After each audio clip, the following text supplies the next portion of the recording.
Hi everyone, it's Kristen Heinzinger, Senior Editor at American Salon. We're here at the ECRU New York headquarters, and I'm here with Samantha Agostino, lead makeup artist, and we also have Lisa Labasco, creative director, here with us, and they're going to show us how to recreate the look that they created at Flying Solo during New York Fashion Week. And if you guys have any questions about what they're doing throughout the process, just shoot it over in the comments section and we'll be sure to feed it their way. But I'm going to let Samantha take it from here and show you how she worked her magic. Thank you. So hi everybody, my name is Samantha Agostino. I'm the lead makeup artist for ECRU New York Beauty, and I'm here with our model Sarah today. I'm so excited to show you the recreation of this really unique look that came strutting down the runway for Flying Solo this past season. So the overall look idea was really fresh skin, but there's always this really funky twist and incorporation of a logo when we work with the designers at Flying Solo. So when you see these amazing colors pop out, whether it's through the hair or through the makeup, it's all because we're incorporating the logo into the beauty aspect of this. And what's really unique about the look that we created is that we use traditional makeup in non-traditional ways. So that's going to be the really fun part for me to explain. So Sarah's face is already prepped. When we do runway shows for Flying Solo, we really like to keep the skin really fresh and clean. So on our models, we only spot concealed wherever it was needed, and then just gave the face a nice glow with like a tinted moisturizer or like a really light foundation. So part of the inspiration for the look is incorporating 80s also, so it's really fun. We're going to put a pop of like pink blush on. So that's the really fun part. So just a really light application of a bright pink blush so that we can see it coming down the runway.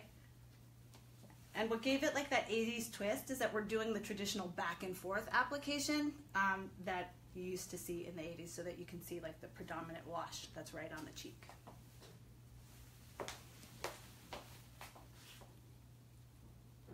So 80s was like all over their lookbook, which was a lot of fun to create, and color as well.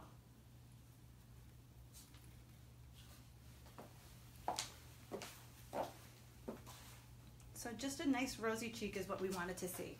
All the models got that, including the male models as well. The next part was just a slight contour. So no harsh lines, nothing really dramatic, just maybe 1 or 2 shades darker than the model that we were working on. So you just use your favorite powder. And I'm going right into the hollows, almost overlaying the blush, just for a little extra added definition, because when you're on stage, you need a little extra.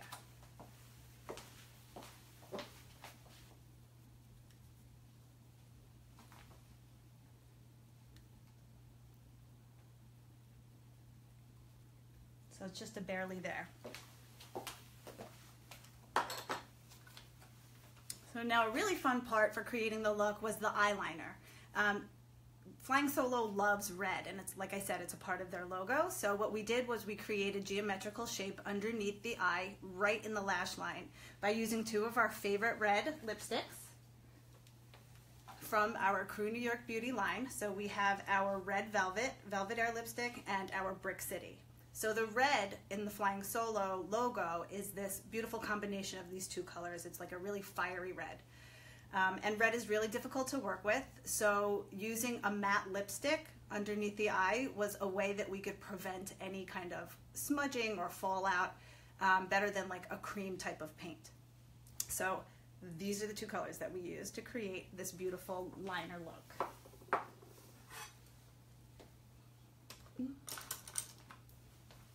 So using a really, really precise angle brush, we picked up a little bit of color. Look all the way up. And we wanted our rectangle to go from one end of the eye to the other. So we start in the corner and get as close to the lash line as possible.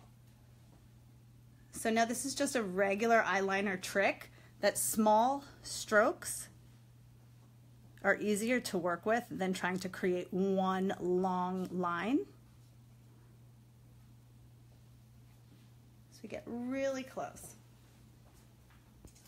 And then we just kind of dragged it down to create a rectangle effect.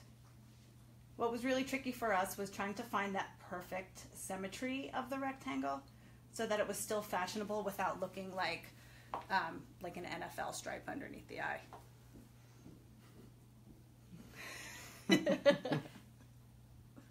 It's true. Just stay looking up for me, okay? So you could see, not something that's like necessarily easy to do, and when you have 70 models backstage, it was pretty challenging, but definitely worth the effort in the final look. Turn. We'll go all the way up.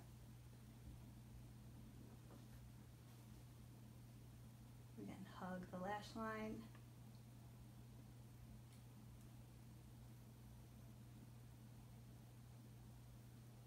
From one end to the other.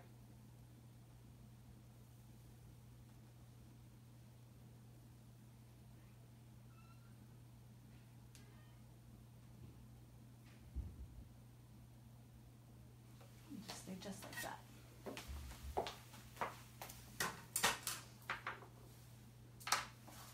So when we were working backstage and we had like 70 models and we're using this red lipstick, you know, it's pretty hot backstage, and no matter what, you want to make sure you set it so that this red doesn't run and it'll withstand the whole runway show, because the models have to get ready so far in advance. Turn to me. So just by using your favorite translucent powder and a really nice fluffy eyeshadow brush, you can just pack it right on and it'll set the lipstick. Okay. So that's the liner. Then what we did was we created a washed out eye look that these designers from Flying Solo absolutely love. And this was another fun way to use traditional makeup outside of the box as well. So what I decided to use was my favorite setting spray and my favorite liquid foundation, and I roll a spoolie in it, and then that's how I applied them as mascara.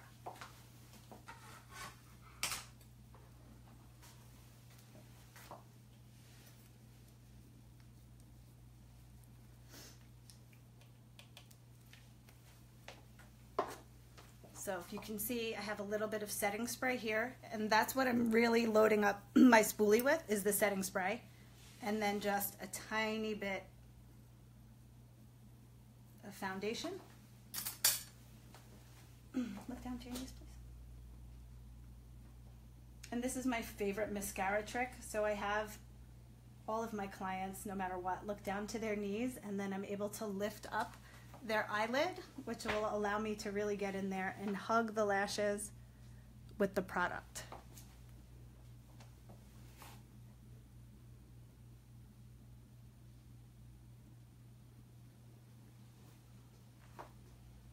And go way up. And then we did the same thing with the bottom lashes, but with the stamping technique.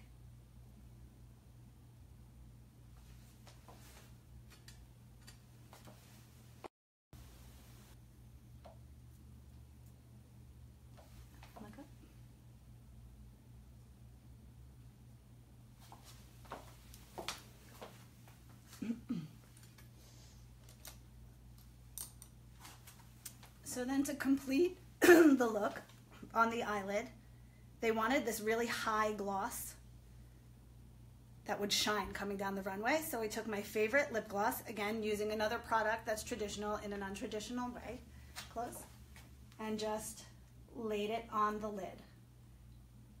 And you really just kind of want to paint it on. I didn't want to like glob it on because then it could create a mess. So just a thin layer of gloss still creates that high shine effect that they're going for. That super editorial eye.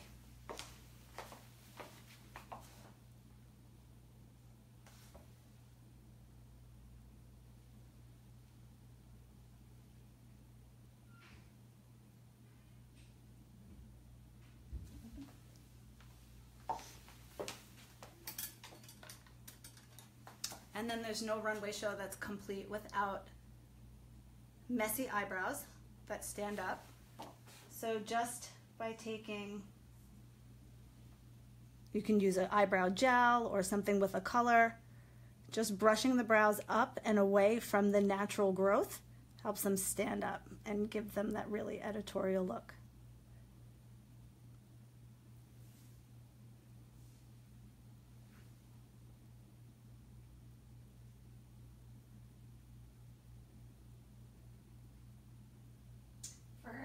For our viewers just tuning in, can you just repeat what you did to the under eye?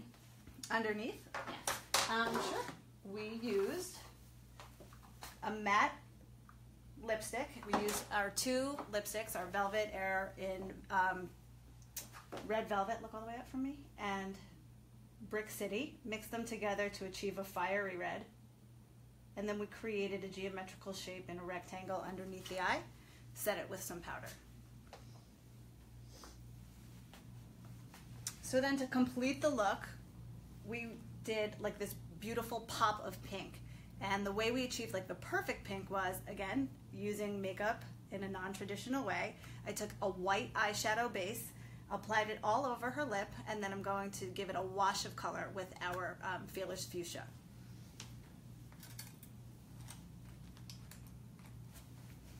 So here's just some white eyeshadow primer.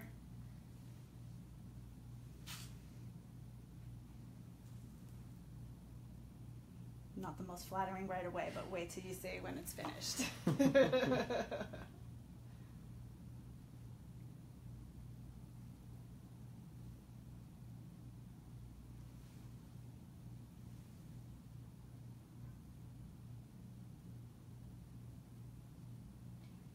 What is the benefit of the primer? It has two purposes in this look, actually. So primer is important for longevity, even in daily life. So for a runway show, it's especially important to help keep the product in place for a longer period of time. But this serves two purposes. So it's going to create the longevity that we need to come down the runway and withstand all the elements of backstage at New York Fashion Week. But it's also going to help us create that perfect pop of pink that we wanted, because our Fearless Fuchsia was just a little brighter than what the designers wanted. And I'll show you how. So here's the Fearless Fuchsia, already on my palette. I'll show you what it looks like in the tube. It's a beautiful color by itself, but they wanted something a little bit softer. And so that's why just a wash completely changes the white and the pink.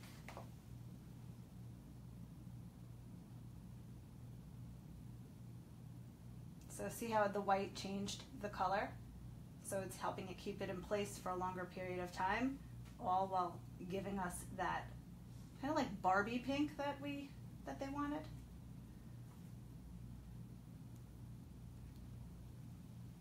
And you could tell it's really highly pigmented, the lipstick, so I hardly used anything.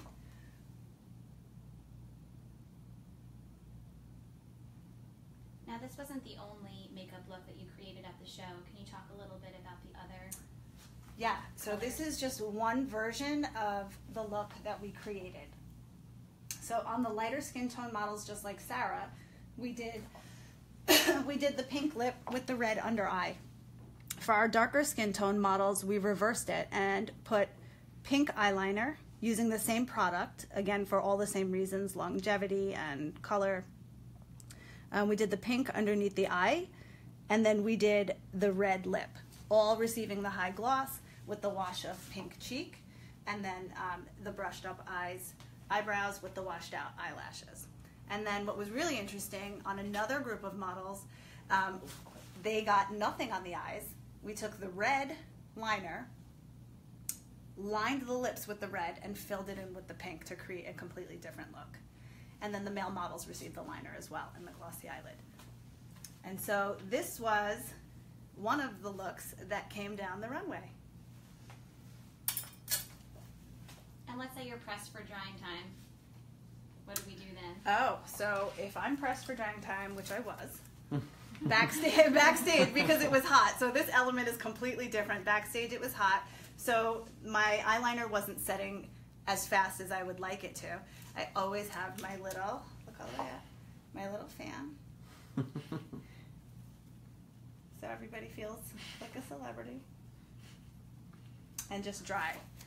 And you can see, like, red is really difficult to work with. It's already moving. So just having, like, these perfectly pointed Q-tips on hand helped us achieve concise lines and any cleanup that we needed. Look all the way up for me.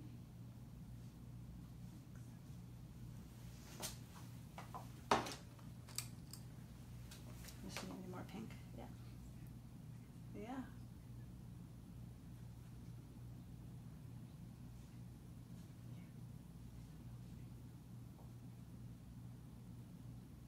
So these are just a few of the colors that are on the Flying Solo logo. They have the red and the pink, but when we incorporate hair, and you see the demonstration done by Lisa Labasco, you'll see how all of the primary colors kind of come and tie everything together.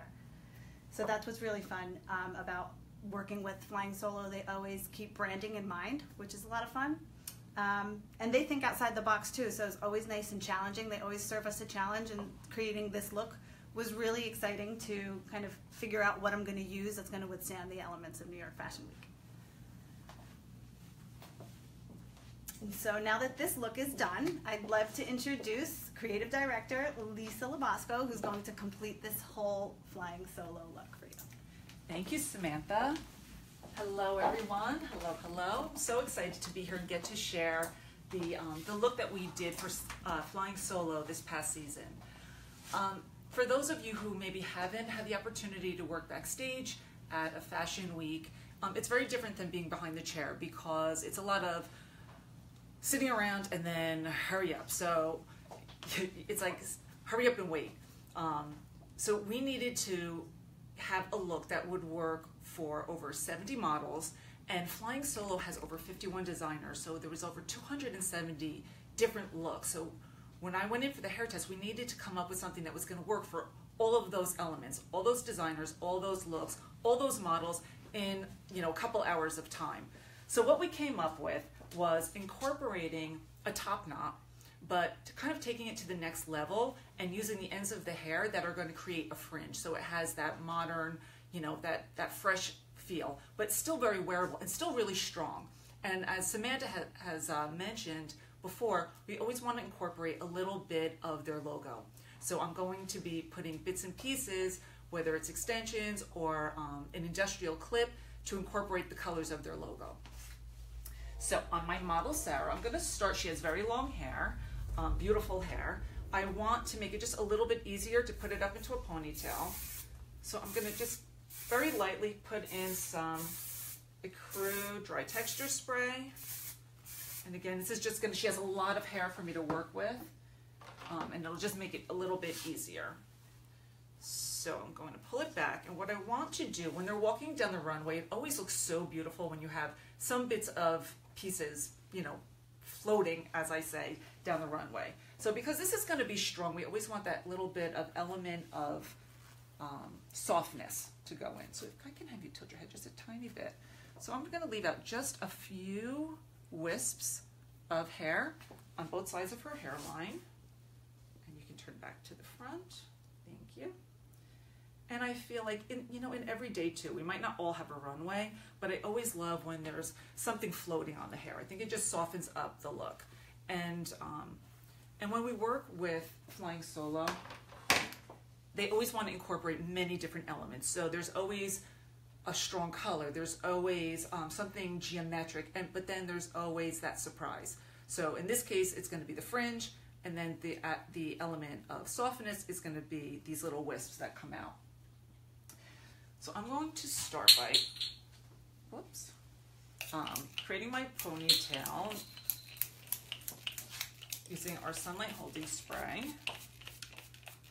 because we want this to be smooth and pretty shiny. I'm going to start combing this back, and then I'm actually going to ask Samantha to pop in for me to be my second set of hands. She is going to be doubling makeup artist and hairstylist today.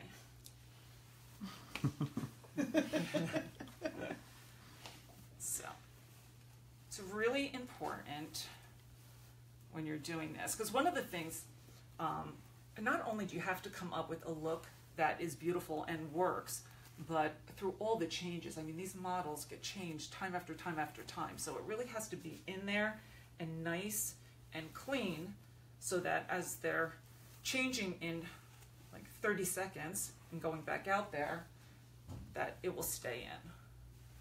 Okay, so I'm starting to get it pretty neat. I'm going to go back in again and mist it all over, leaving out my little hairline. Okay, and then I'm going to ask Sam to put her hands in for me. So we want to get this smooth and tight. I do not have a mirror. It feels like it's smooth and tight on that side. Mm-hmm. Okay. And why again are you using this particular brush? This type of brush is really great because it's going over the surface. If you're using a brush that goes in too deep, you're creating more ridges in the hair. So I'm going section by section, and then I'm getting that nice smooth surface. Okay, one more time, Sam. I'm going to comb it, brush it, and I'm going to have you hold this for me really tight. And the next thing I wanted to talk about, when we're doing hair on a runway, and really this is great at any time, the challenge is you get the hair nice and smooth, and then you start going in with a traditional ponytail holder, and as you're trying to whip those ends through, no matter how careful you are, you start to get lots of bumps and ridges, and if you try to pull it tight, it makes them worse. If you work with elastic string, don't even hold your hand nice and tight. Yep, perfect. So she's going to hold her hand tight, and I'm going to just wrap this around, and I don't have to work with any of the hair, and I'm just going to double knot it, and I will have a tight, just keep your hand there yet, I'm going to knot this a couple times. I'm going to go around one more time because she does have a lot of hair, and it really works so much better, and it's so much more consistent than trying to create it with a regular ponytail holder. So you can let go, and you can see it's tight, it's right at the scalp. I had it so tight, one of the models said that she was going to pass out on me because I had it so tight to her head, I had to loosen it up. But it saves a lot of time and energy. So I'm just going to put a little bit more spray, keeping this smooth. Now, I'm not spraying so much right in here because I want to utilize those baby hairs as part of my fringe when I get to my next section. So I'm really concentrating up in here. Okay, this right there, I'm gonna go up. Okay, so once I get into my ponytail, which it's funny because people think, oh, it's only a ponytail. Ponytails are probably one of the most difficult things to do on someone else and get them really tight and smooth and neat. So whenever I hear someone say, oh, it's just a ponytail, well, ponytails can actually be quite challenging. Okay, so now for the fun part of what we're going to do. If you were listening when Samantha was talking before, she mentioned that Flying Solo always incorporates their logo, which has pops of your primary colors. So for the runway show, we added a pop of bright yellow. And this is human hair that I actually colored myself. I had nice green nails. They started out gray. By the time I was done dyeing hair for 70 models, I had green nails. Okay, so now what I'm going to do, for one piece, I'm going to attach, I'm going to have you tilt your head. So I'm going to attach it in the back here, and then I'm going to tie it, and then later on I'm going to snip off the end. So Sam, if I can have your hands one more time. And if you could just hold that for me right there. And I'm still using that same piece of elastic. the elastic thread that I had and just tying it again. Just finger one more time because you do have to double knot it, but then once it's double knotted, it's in there secure. Okay. So when we started talking about doing a top knot, we wanted more of a loop, but knowing that these girls have to make it up and down the runway and all the multiple changes, and we knew that it was going to start splitting over. So we talked about how we could get it to stand up better, and we decided on doing a bit of a twist and then wrapping the bright yellow hair around it. So I'm going to just smooth this out a little bit, and then I'm going to twist.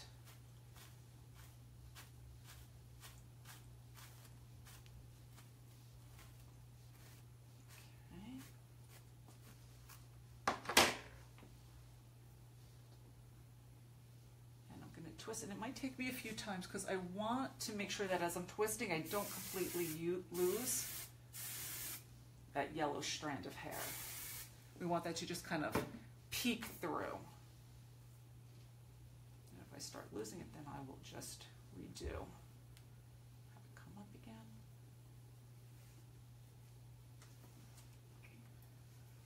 Okay, I'm using the ECRU Finishing Spring Max. Again, because it was really a concern with the amount of changes that these models had, that the hair would be able to stay in place the whole time. So I'm going to just kind of twist it around until I get it to kind of do what I want it to do with my hands. And I'm going to let that go for right now. I'm going to ask Sam one more time if you could hold right here, and I'm taking another piece of the elastic, and I'm going to start tying this kind of at the base, and just keep holding it because there's a couple steps that I need to do to secure this. And when we're doing the show, we actually had everyone work in teams. I had Amanda Jenkins with me at our hair test. She is our global education director, and we decided, it took two of us to do the hair test. Is that staying? Do I need to, one more knot? Yeah, one more knot. That we needed to have teams to do this, and it really worked out great. Okay, so now here's another trick. When you want the hair to stay up nice and high like that, you take big clips and you go straight down in the center using big hairpins, and that gives you the strength at the base. Okay, now once we've done that, we're going to start working with these ends to use them as our fringe. So I'm going to start twisting it around and looking how I want that fringe to go. And I'm going to start holding it in place with, this is our touch of blue. So I'm going to put this in temporarily to hold it, so I can start seeing where I want to add the rest of my yellow, and then I'll cut this away and hide that. So one more piece of our yellow hair, because we want it to come through and kind of separate in the bang. So I'm going to take a small piece like this and fold it in half, and I'm just going to pin this in underneath, right at the top in here. So if you want to just put your head forward a little bit, so I'm just going to put this right in here and just pin it right into there. Then I'll open my clip a little bit because I want that to start coming through. Okay, you can pick your head up.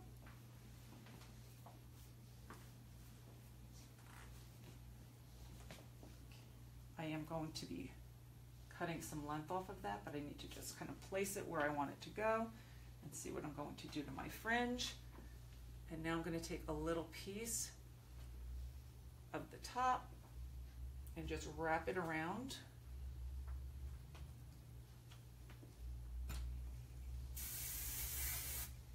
To hide my elastic.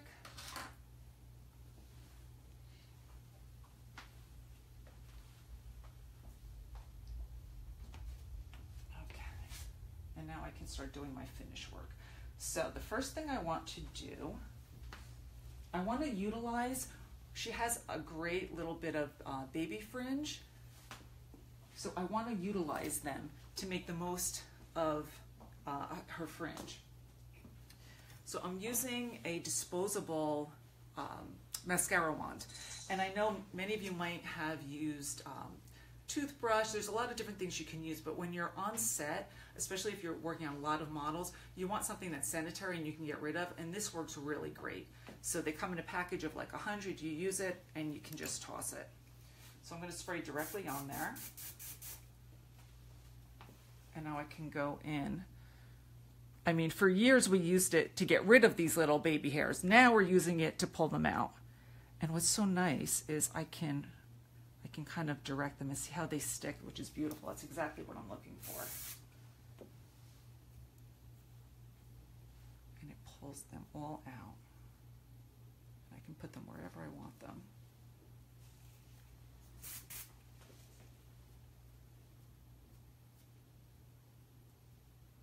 Okay. So now that I've done that with her baby hairs, now I'm going to start working with the remainder of the hair. Adjust this a little bit. And I need to take some of that length off. Samantha, if I can have your hands one last time. I'm just going to use you right here. If you can put your finger just to secure that while I take some length off. So I'm working with a razor because we want it to have a natural effect like the hair. If I use a shear, it's going to be much more blunt. I already warned Sarah. I said, if you see the razor come out, don't get nervous. It's only going to be yellow hair, not your own.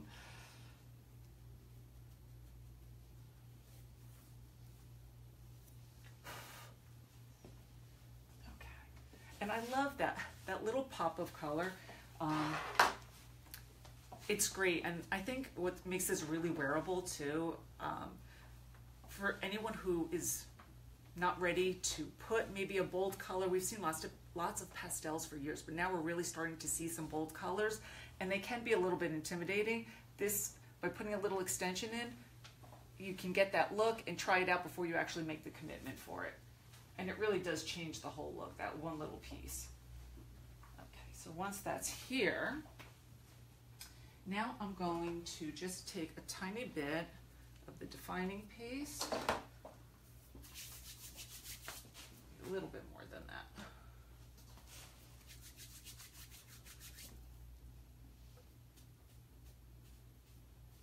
And just brushing across because I want them to have a little bit of a more spiky feel to them.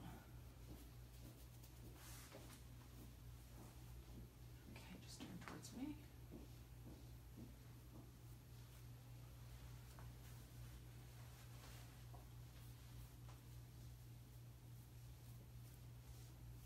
And that's looking how I want it to go. Separating this off a little bit. I want to hide Sam's beautiful makeup.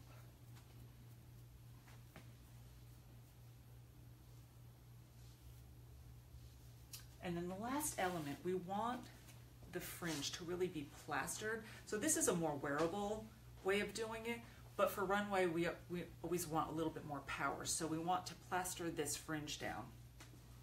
And there's a lot of different ways that you can do it. Clips are really difficult because no matter what types of clips you use, there's the flatter ones, the larger ones, you're always going to get somewhat of a clip mark.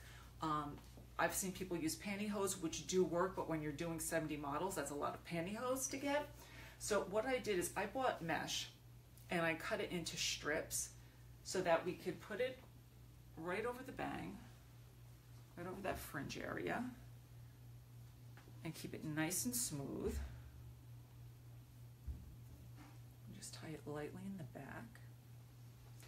And because it's mesh, I can spray right through it. I'm just going to have you close your eyes a bit.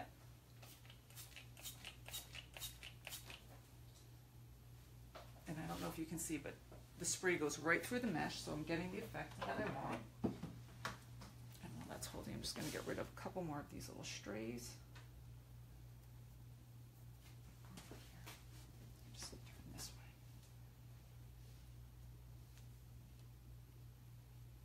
Okay. And then we dried it with the diffuser. I'm not going to turn it on right now because that would be so noisy you won't be able to hear me, but pretend we're drying with the diffuser, getting that nice plastered look. And what was great, Sam was we were so lucky that we could do this and kind of get the hair out, and she could still work on the makeup with her team. So it really worked well for all of us. And then we left this on until the hair was completely dry. And then when it's time to go down the runway, just take this off. It was funny, a lot of the girls thought that the head wrap was part of the final look. And so you can see how that like dried it really plastered on there, and that's what we were looking for. And then the piecier bits over it. So you have that combination. A little bit more hair here. Twist that around.